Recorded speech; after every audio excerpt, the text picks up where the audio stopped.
Today we're checking out the new sensitive skin hypoallergenic liquid bandage, a quick, effective way to protect minor cuts and scrapes without the bulk of traditional bandages. I'm a repeat buyer of this product. It's fun to notice how the packaging has changed over the years.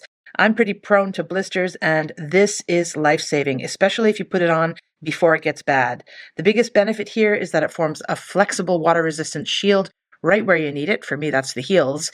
Instead of wrapping your finger on a sticky strip that can snag or peel off, this liquid dries quickly into a breathable yet protective layer that moves with your skin. That means you can wash your hands, shower, or even do light activity without constantly worrying about the bandage falling off. There's no bandage.